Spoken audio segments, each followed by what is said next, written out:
the cloud. Okay, so let me just, here we go. Okay, well, welcome everybody, and thank you for attending Los Angeles City College's, Los Angeles City College's Asian American Pacific Islander Month Career Panel. And a very special thank you to our three panelists who I will introduce in a moment. My name is Carolyn Darren. I am a career counselor here at LA City College. Good afternoon, everybody. My name is Juliana Medina, and I am one of the LA City College Career Center coordinators. And we are so excited to have our panelists join us this afternoon, as well as our students, to hear about their great stories. David, do you want to introduce yourself?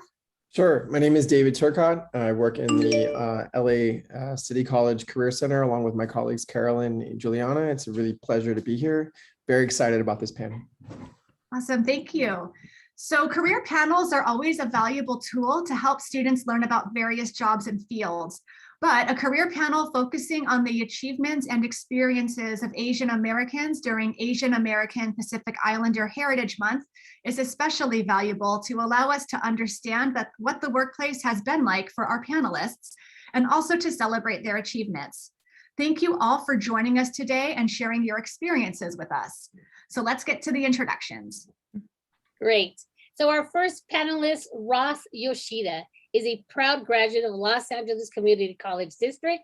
He earned his degree in visual communication from Los Angeles Trade Tech College in 1998. And since 2001, he has worked for the Los Angeles Dodgers as a graphic designer and is currently the senior director of the design for the LA Dodgers. Welcome, Ross. Great. Hi, Thank everyone. you. Thank you very much.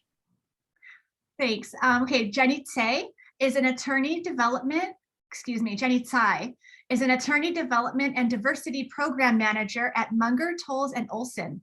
In that capacity, Jenny leads key diversity programs and initiatives at the law firm, including the MTO Fellows Program, Women's Initiative, affinity groups for our attorneys of color and LGBTQ+ attorneys, as well as supporting recruiting efforts to diversify the legal profession.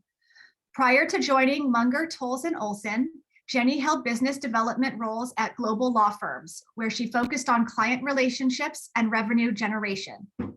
Jenny is a licensed attorney in California and earned her Juris Doctor from Santa Clara University School of Law. She has a BA in communications from Cal State Fullerton and attended Mount San Antonio College, where she was a member of the forensics speech and debate team. Welcome, Jenny. Thank you. And finally, we have Anna Lay, who is a professor of microbiology here at Los Angeles City College. She is also the Student Learning Outcome and Assessment Coordinator and is also the chair of the program Review and Effectiveness at LACC. She is a mom of two sweet and mischievous girls, ages 2 and 4. So we welcome Anna Lay. Great, so we will go ahead and start with the questions. The first question will allow us to get to know you a bit more. Though we touched on this briefly in the intros, can you briefly share your career journey thus far, including where you went to school and degrees that you hold? Jenny, could we please start with you? Yeah, sure, happy to. So hi, everyone, I'm Jenny Tsay. So I've been on a pretty long education and career journey. So as Carolyn mentioned, I went to Mount San Antonio College, a local community college, just like yourself. There I was there for about 2 years. I was on the speech and debate team. While I was at Mount SAC, I knew that I wanted to major in communications. And then so naturally from Mount SAC, I transferred to Cal State Fullerton, which has a wonderful communications program. And I graduated there with a BA. While in undergrad and through my experiences being on the speech and debate team at Mount SAC, I've had a strong interest to go to law school. So during my experience at Cal State Fullerton, I applied to law school, which was very different from what I think a lot of people expect from a communications major. But yeah, I applied to law school, got in at Santa Clara University School of Law, went there, got my JD, and interesting enough, while I was in law school, I sort of realized that practicing law was not for me. I think I just had sort of the wrong idea or didn't do enough research as I was on the speech and debate team, kind of thinking of what it meant or what it was to be a lawyer. So after I graduated from law school, I still ended up sitting for the California bar, taking that and passing that just so I had my lawyer license in my back pocket. But I really started to leverage the skills that I got from my communications degree and moved into a marketing role. So after law school, my first job was actually working for a small startup in Silicon Valley called Peel, where I was the marketing manager there. And so I started to really hone my marketing skills. And then from there, I moved back down to LA, wanting to just be back in the area. And then again, leveraging my legal experience from law school. And I ended up working, starting my career in business development and marketing at big law firms, and did that for about 6 years. And like many people in the pandemic, was really starting to kind of wonder what I wanted to do moving forward, or starting to kind of question my values or what I really wanted out of my job. And during that time, I decided to try something new and transfer over to a different firm and work in their attorney development and diversity departments. So very different roles. And now I'm still having a little bit of a hand in more like diversity marketing, but largely focusing on diversity in the pipeline for the legal profession, both locally in LA as well as nationally, and just helping with recruiting, making sure that I know we're getting a really diverse candidate pool and recruiting at different schools. And yeah, just ensuring that we are always focused on diversity and ensuring all the lawyers at the firm are having a good experience and having their needs met. So yeah, it's quite a journey. Yeah, that's great. You put a lot of information very succinctly. Yeah, it's so interesting how sometimes like what we have in our mind is like what the job will be like is very different. And sometimes you realize that when you're already like 90% of the way there, but it's great that you were still able to pivot and find a great, outlet for your talents. It's great. Okay, Ross, would you mind going next with this question? Sure. First of all, I'd like to say I almost feel inadequate being on this panel. I'm amongst a professor and an attorney, and here I am, just a graphic designer. But I will say I'm probably a poster child for the LA Community College District, because I graduated from LA Trade Tech back in '98, and I never furthered my education after that. I wanted to get in and get out as fast as possible. In fact, I truly don't even have my visual communication certificate from Trade Tech. I did fail airbrush back in the day, and I don't think you could even take that class anymore. So I think hopes of getting that certificate are kind of lost now. But I was able to take that education that I got at Trade Tech, which was it was very valuable to me. I still am friends with a couple of the professors that I was in school with, and I was able to take that education, what I learned at Trade Tech, and parlay it into a graphic design career. 18 years with the Dodgers now. It's been a great ride. I wish I had more to tell you as far as other schools and degrees I have, but I have no others. But that's basically my story. Trade Tech, and that's it. So I just want to say how much I appreciate the LA Community College District for being able to provide me a very affordable but very well balanced and great education. That's great. You shouldn't. It's great. It's a success story, and that's partly what these colleges are here to do, is to provide you with, marketable skills that you can just hit the ground running with. So you are the success story, and there's nothing lesser than about you at all. Just because some people have better degrees, I mean, you're an awesome graphic designer, and it's funny. I'm just gonna say, Ross works with my husband, and I have a little joke. Whenever I see any like new graphic that comes out, if it's one I really like, I'm like, this is Ross, right? Because I always can tell he's awesome. Okay, Anna, if you don't mind sharing also your kind of career path and educational journey. Yeah, sure. So like many Asian Americans probably have experienced, my parents didn't really allow me to move away for school. So I actually remained local to do both my undergraduate and graduate work. So I grew up in San Jose, California. So Santa Clara, I remember that place. And so I went to San Jose State University for both my bachelor's and master's in biology. And also, like many Asian Americans, my parents wanted me to go to medical school. So that's also partially why I majored in biology. And I really did enjoy the subject. I did well, I excelled in it, but I could not see myself practicing medicine. So I decided to try different things. I started volunteering to be a tutor assistant in biology lab. So basically, like, you're helping the lab instructor with the students in the class. And that was towards the end of my undergraduate studies. And I realized I actually really enjoyed teaching. So then I enrolled back at San Jose State for their master's program. And I was able, which was kind of nice, to gain a lot of teaching experience as a graduate student. And, you know, I made it known to my professors right up front that I was actually more interested in teaching at the college level than doing research. And they supported me, which I really appreciate. And they gave me as many opportunities as I wanted to teach. So I was able to teach a bunch of different classes as a graduate student. I was able to teach microbiology, which is what I teach now. I was able to teach physiology and general biology for both the non-majors and the majors. So that was kind of nice. And then when I was getting close to finishing like my research and defending my thesis, and then ultimately getting my degree, I started reaching out to department chairs at various community colleges to kind of just interview them, get an idea of what advice they could give me, and as well as what their journey was like. And what really stood out to me when I was interviewing these individuals was that they all really loved their jobs. So I knew that this was something worth pursuing. And so I went full force and made sure that I could get as much experience as I could. And, you know, I tried to apply to as many positions as I could. And I got lucky and I landed this job here at LA City College 7 years ago now, teaching microbiology. So that's basically what my story is.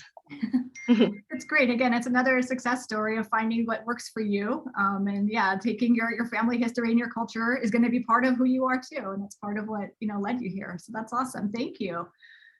Okay, Julie. Okay, so I have question number 2. What advice would you give to people who want to enter your field? We'll start off with Russ. Oh, this is a favorite question of mine. I usually have an answer because this is a question I get asked quite often on these different talks that I do. My main thing is, I think this applies to any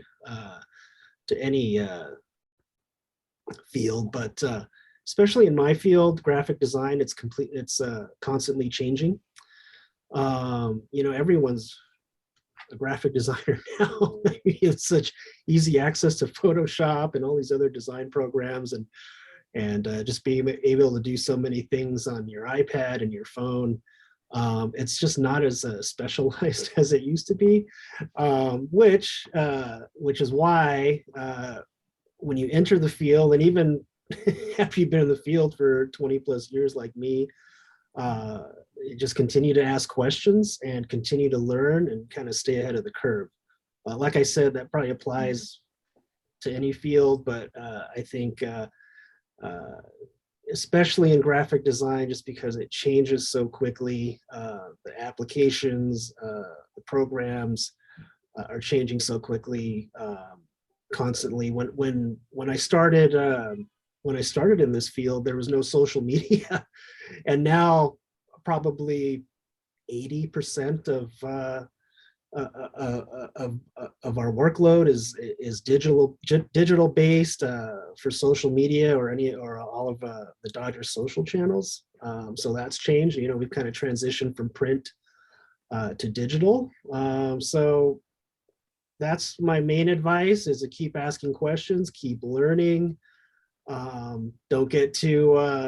Don't get complacent and think you know it all, because as soon as that happens, you'll be out.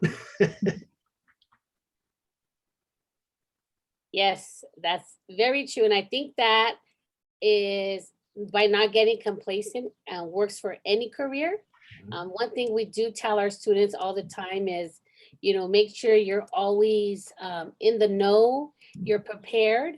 Even though you've been in that field for 5+ years, there's always trends coming all the time. I mean, Ross, you said when you started your career, there was no social media, right? It didn't have such a big impact as it does today, right?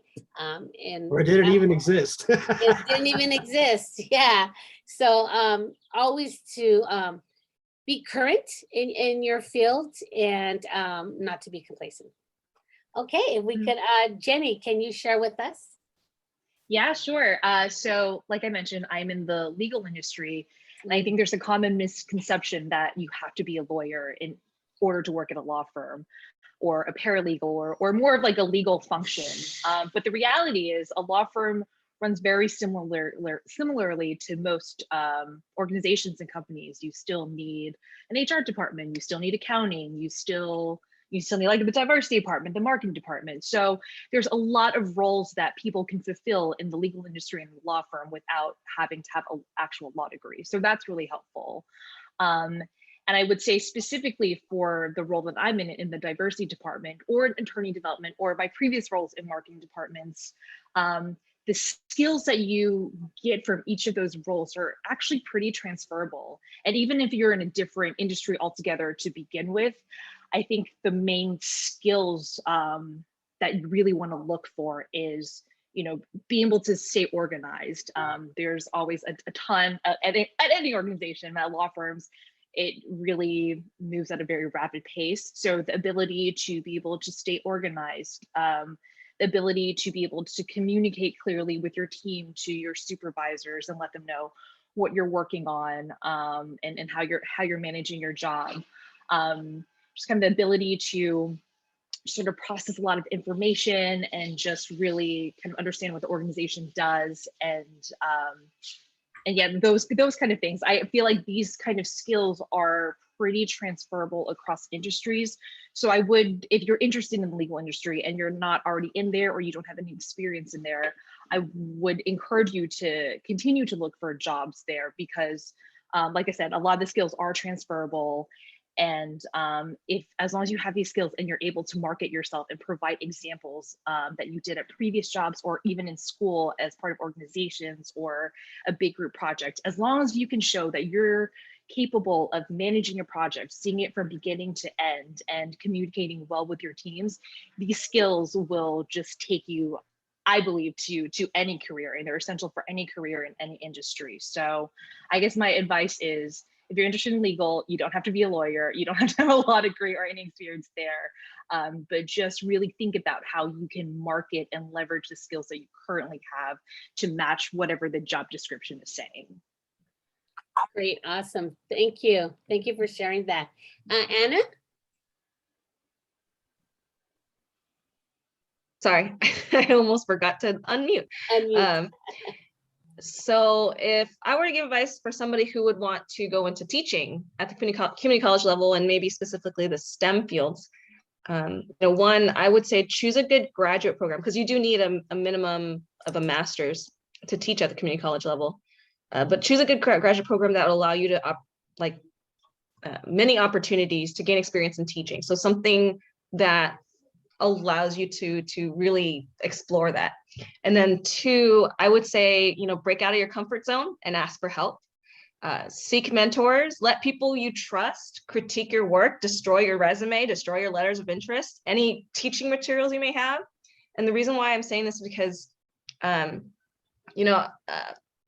I had to get over the fact that my younger sister is really good with this, and I had to go and ask her for help. So I would ask my younger sister to help me destroy my resume and everything. And I think that process really helped me see the perspective or different perspectives. And I think that way also helped me improve upon like application materials, but also just my teaching as well. I think it helped me be a better instructor.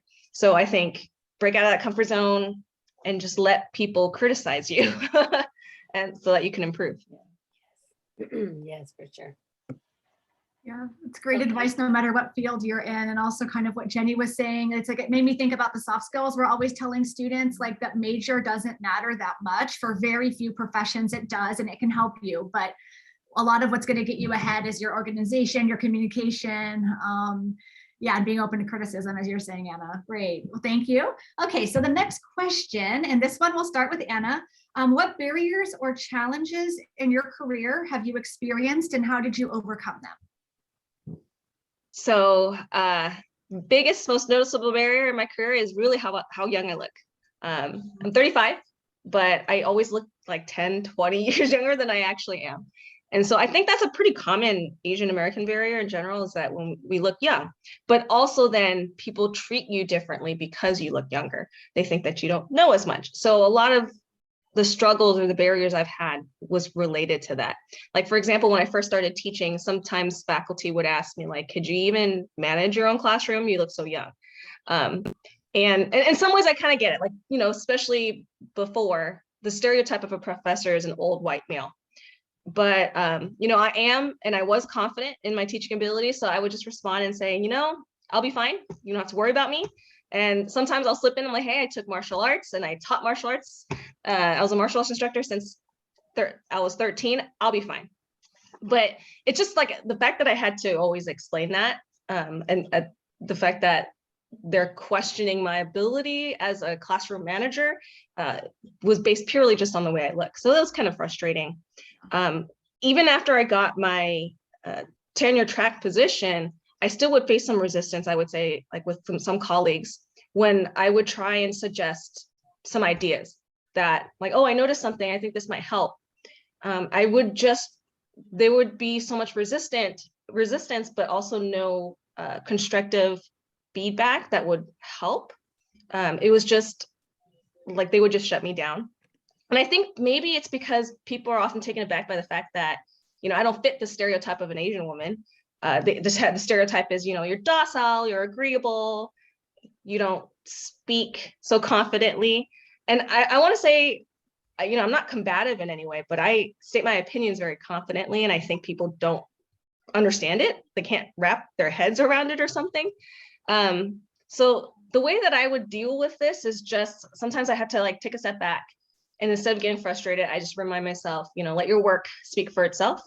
And so I would still, you know, try to speak up respectfully about things, offer others opportunity to contribute to my ideas, just so that I could say I did my due diligence. But then if people really didn't take on those opportunities, then I would just move forward and do my work. And I think nowadays, I do feel now my words and contributions are better respected. And I kind of attribute it to the fact that, you know, we have opportunities like this one where we as Asian Americans get to share our stories. And so people actually can hear what we experience getting to where we are. So that's what I would say my barriers were and how I dealt with it. Well, thank you for sharing that. You know, that's something I honestly hadn't considered. You know, you think, oh, being young, that always sounds like something we all desire. But yeah, I could see how that would be like a disrespectful thing in the context of work. So thank you for sharing that. Jenny, how about you? Yeah, for me personally, I would say the biggest challenge has been myself, honestly, and fighting imposter syndrome. For me, you know, even though I was just saying you don't have to be a lawyer to be in the legal industry, but for me, I'm someone who has a law degree, am a licensed attorney, and for a long time, I'll admit, after I got my law license, I felt pretty ashamed that I wasn't practicing law, even though I knew that wasn't for me, that wasn't what I wanted to do. I felt a lot, I wouldn't say pressure, but I definitely felt like expectations from my parents. Like they were so proud of me when I decided to go to law school. And I honestly think I got really caught up in that. Candidly, I've never been like the best student, and kind of like how Anne was talking about being the stereotypical Asian kid. Like I wasn't the best student. I didn't major in science or anything like that. And so it felt like for a long time, my parents didn't have a lot to be proud of. And that was always like a chip on my shoulder for a long time. But then as I started expressing interest in wanting to go to law school, suddenly like everyone was like, wow, you're finally like getting it together. You're finally like having your career path and you know what you want to do. And you should have always like wanted to be a lawyer. So I think I got really caught up in that and how proud my parents were, how proud my family was. But as I was going through law school, I'm realizing that being a lawyer isn't what I want to do, or practicing law isn't what I want to do. And then so getting out of law school, getting my license and going to the workforce, not as a lawyer, I was just very hung up on that. And especially in a law firm where you are in a professional staff role and you're working with a bunch of people who are actually practicing lawyers, it can feel weird. It can feel like you feel like they're above you, or you feel like there's this hierarchy there, even though we're equals, essentially. We're all licensed attorneys. So yeah, so for me, it's trying to get over imposter syndrome, which is something that I'm still continuing to work on, and just feeling more confident at work and knowing that, you know, I have the experience. I do know what I'm talking about. And just because I'm not in a lawyer capacity or with that title, it doesn't make me inferior. I shouldn't feel less than. I should just feel, you know, be confident in my role. So I think my biggest challenge has just been myself and fighting imposter syndrome. It's a great thing that you bring up. I appreciate that you did. I think every single person experiences it, and it's good for us to share that, because then we all know it's not just me. And, you know, like as you're talking, you were saying, you know, I work with lawyers and I have to remember I'm just like, no, you didn't say these words, but like as good as them, or, you know, you have the knowledge to do it. And I thought to myself as you were talking, and even if you don't, I have confidence you're going to figure it out. Like, you know, you can do it. So yeah, great. Thank you for sharing that. Thank you. Okay, Ross. Yeah, I have to say that Anna's story kind of really resonated with me. I know I have a little gray coming in now, but I also have that youthful look, and I think I was very self-conscious of that coming up through my career. In fact, at a point, I would try to dress older. I don't know if that makes sense. You know, like I'd kind of wear what I dressed up a little bit for this panel, but I don't normally wear a sport coat. But I would dress a little older, you know, to kind of, you know, maybe my opinions will be more respected, or people will listen to me more. You know, I've since kind of overcome that, I think, because just as I've gotten older, I've gotten just more and more comfortable in my own skin. I probably dress younger now, and I just wear sneakers and hoodies to work most of the time, and I'm not as self-conscious about it. So like, you know, as far as an Asian American type of issue, I definitely relate to that story, or relate to that dilemma. Just looking younger than, you know, I would tell people I have 3 kids, and people would be like, what? You don't have 3 kids. And it's like, people already, you know, by saying that, they're already kind of, they're kind of complimenting you, but they're also kind of judging you, you know, right away. I was moving on to another challenge. It's more universal. You know, I just brought up my 3 daughters, and just being in an industry where it's very go go go, and we work very long hours leading up to the season. You know, the whole like mythical work-life balance kind of thing that yeah, I go to all these conferences, and I'm I go to all these talks, and the work-life balance myth always comes up. And I say myth because, you know, to me it kind of is a myth. I don't know if it's ever achievable to a point where it's satisfactory to you. So to kind of overcome that, I've just accepted that, you know, you're not going to be able to please everybody, and you're not going to be able to make every game, all of your kids' games. You're not going to be, sometimes they have games at the same time. What are you going to do then? You can't, sometimes you can't stay past 6 at work. So, you know, you can't please everybody. And as I've gotten more experienced, I've become more and more okay with that. And realizing that it's okay. The world's not going to end. You might miss a game here and there. You might miss a school function. You might miss some hours at work, but it's okay. The world's not going to end. Good reminder for everybody. Yeah, that you know, you've got to balance it all. It's always a challenge. My thought with balance, I always felt frustrated I wasn't there. And I thought, well, what is that? As soon as you get it balanced, something else is going to change and it's going to go out of balance. So it's just, you know, having to make the best of choices that you can at any given time. Great, thank you. Okay, Julie, I'm going to hand it back over to you. Okay, great. So question number 4, how well represented do you feel Asian Americans are in your field? Jenny, you want to go first? Yep, sure. So I think in general in the legal industry, Asian Americans are pretty well represented. I think unfortunately that's due to that stereotype of like, oh, you're Asian, so you should just be a doctor or a lawyer. So I think like those statistics kind of point to that. But where we see challenges is that there's not a ton of Asian Americans in positions of leadership at law firms.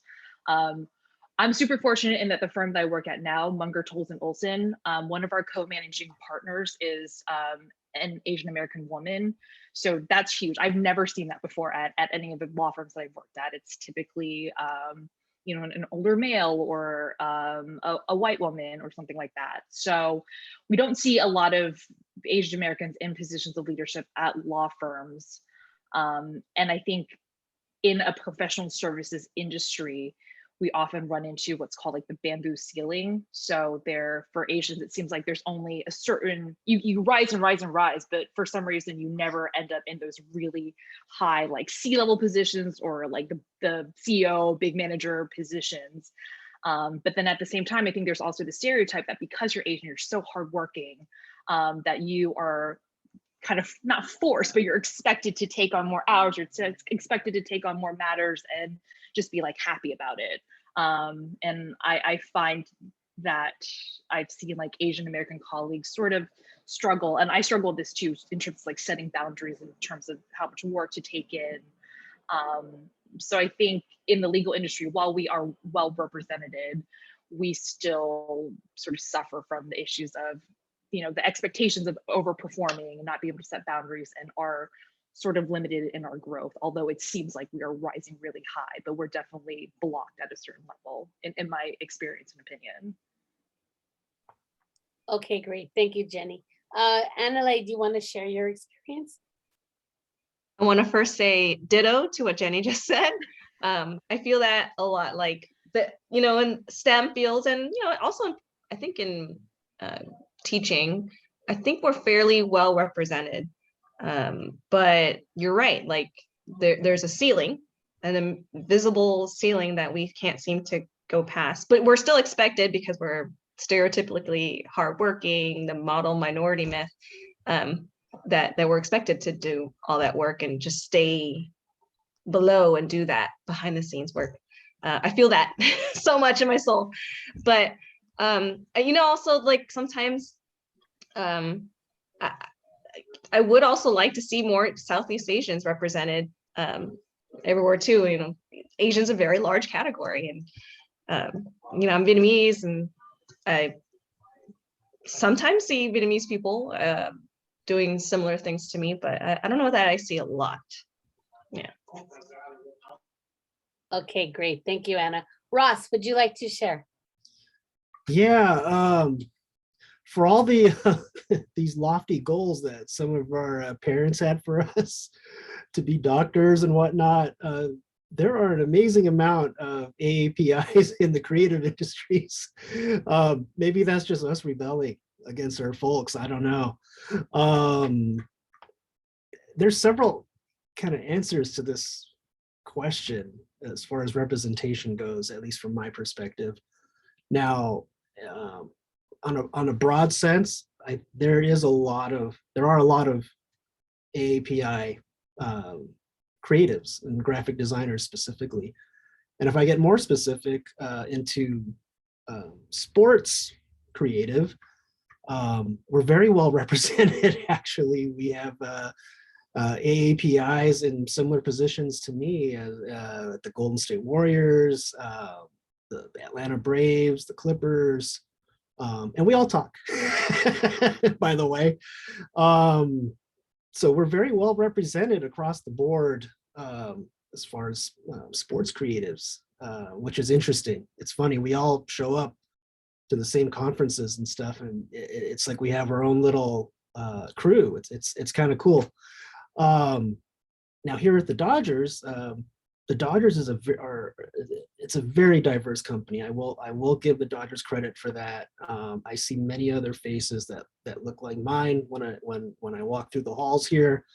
But similar to both of you, we do have a lack of there's a lack of AAPIs in leadership positions here. And now I'm a member of our Asian American BRG here. So we are trying to fix that issue. We're trying to just kind of get away from what both of you were mentioning. Asian Americans have this the stereotype that we're going to put our heads down and be the worker bee and be great worker bees. And for the most part, we are. But because of that, we're kind of victims of our own success, and people don't see us as leaders. So right now, the leadership of the Dodgers, I don't think there's one. There may be one or two in a very large pool of in leadership positions, and we are trying to correct that and get more visibility in that area. But I will say, just to wrap it up, overall in my field, very represented. Thank you, Russ. Carolyn? Just need more leaders. That's the theme I'm picking up on. This might be one of those, I'm going to go off script a little bit here just to pick up on this leadership theme. I know like that, Jenny, that's part of your role is to try to, diversify your pipeline, and then eventually, hopefully that, will feed up to the leadership. And Ross, I heard you say, that you're also involved in something with the organization with leadership. And Anna, I know you're a leader on campus. So I guess like just generally speaking, do you guys have thoughts about how Asian Americans can be given more opportunities for leadership roles? That's a really big question. I know, that there are more companies that are at least giving voice service to diversity. I know some companies are doing things to actually make that happen, but I guess, do you have any additional thoughts on that?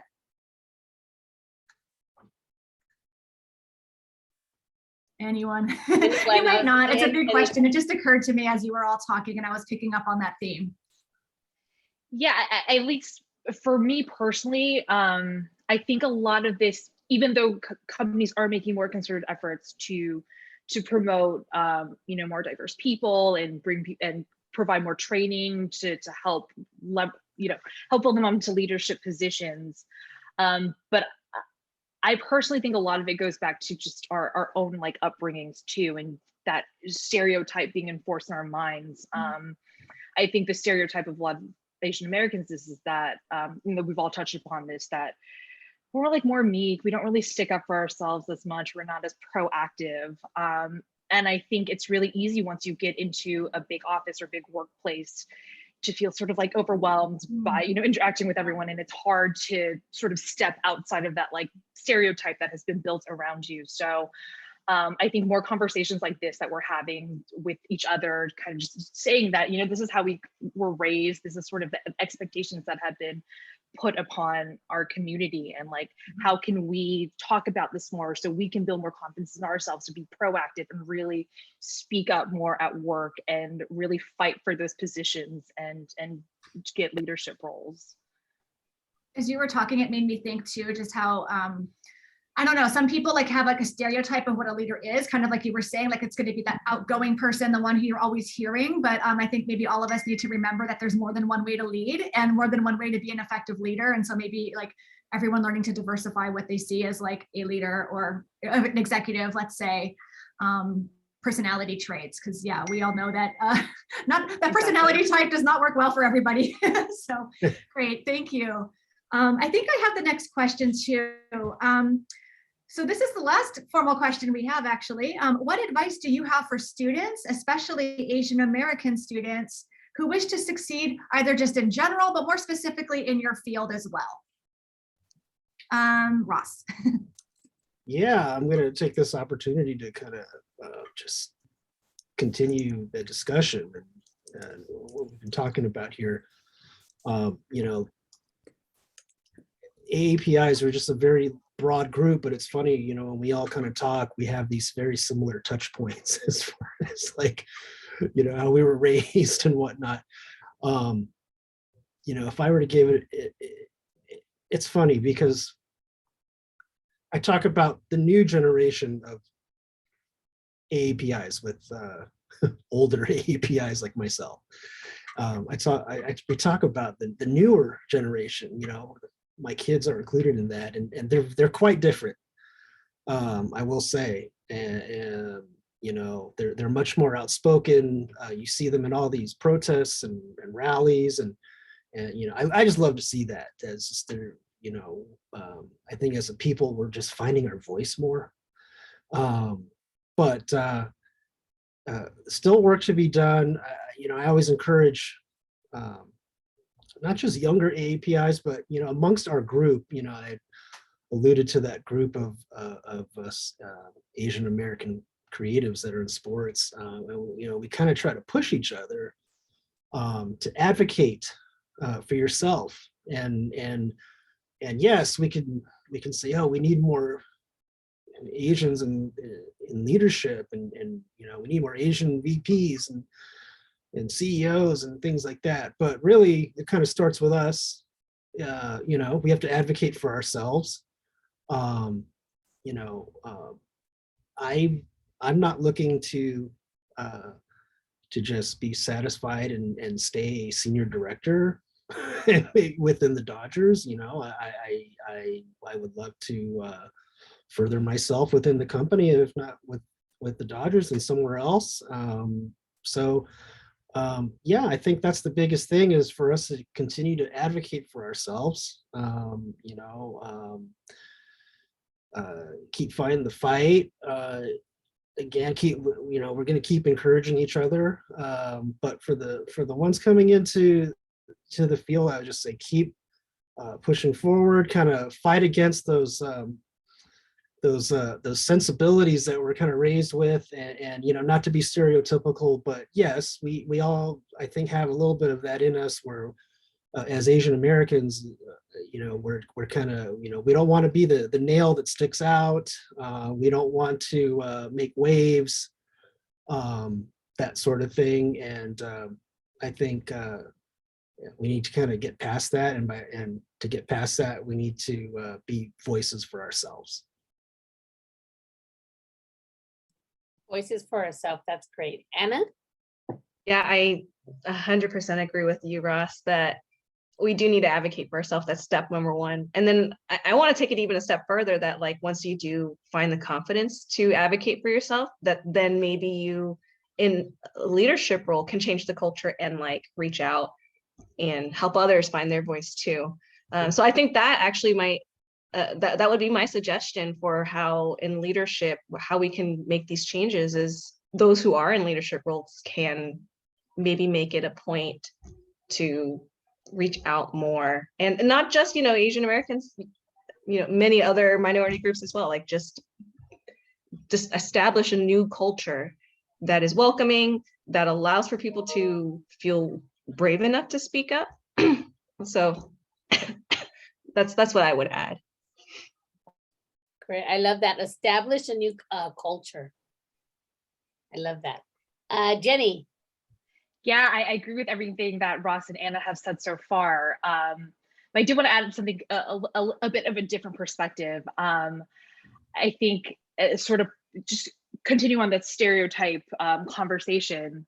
I think as AAPI community, we put a lot of pressure on ourselves to succeed and to like have our careers look a certain way because of the, you know, maybe with the pressures we had growing up, or just like the stereotypes in our community.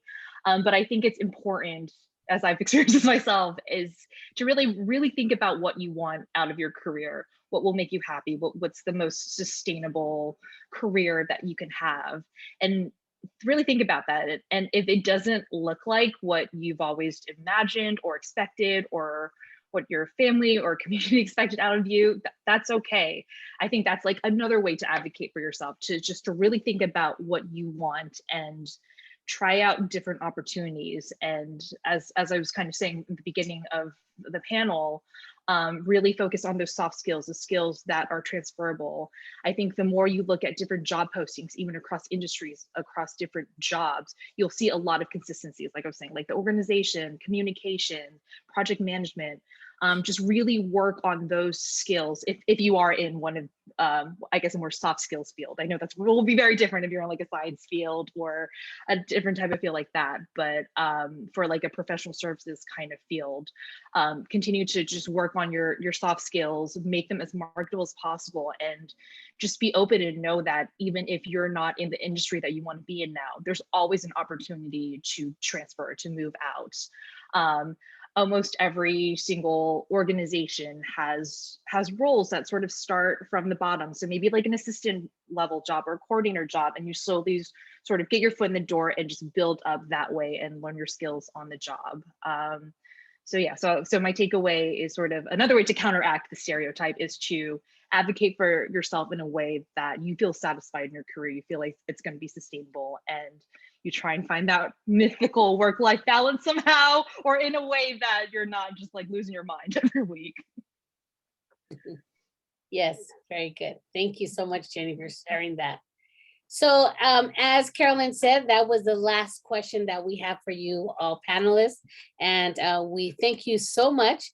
We do have some questions from our audience here in the chat box. And for all the other audience, you can either unmute yourself if you have a question for our panels, or you can put it here in the chat box. But I'll start with the first question, and anyone can just jump in and take this one. They said, thank you for sharing your experience. What advice do you have for students who started in community college to succeed? I think Ross touched on that in the beginning, right, Ross? Well, I don't think my advice would be different for you than anyone else, but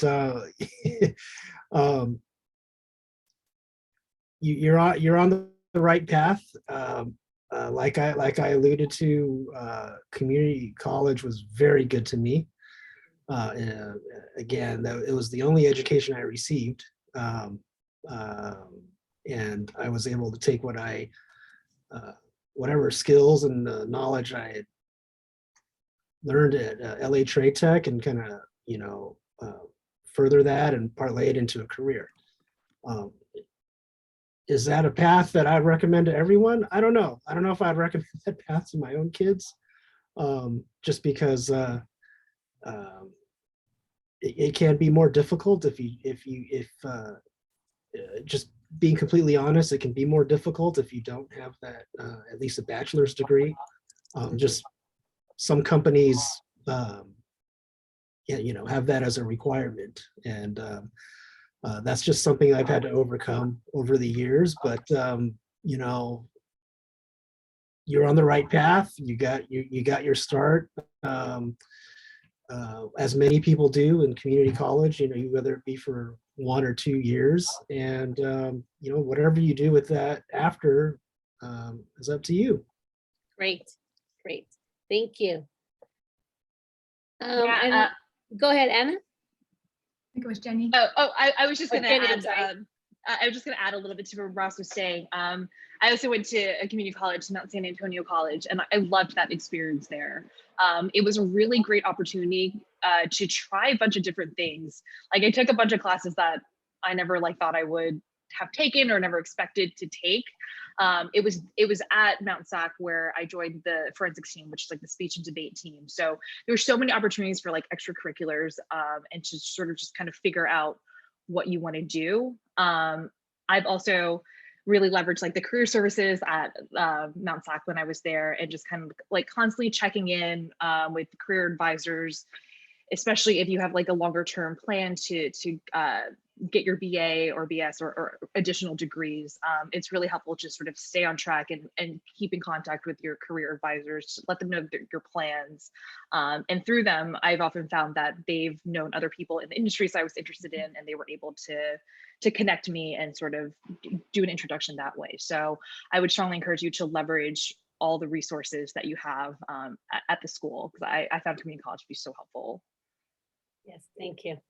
Glad to hear that. All Okay. right. Does anyone have any other questions for our panelists? No. And I think we answered, you all answered the questions from our chat box.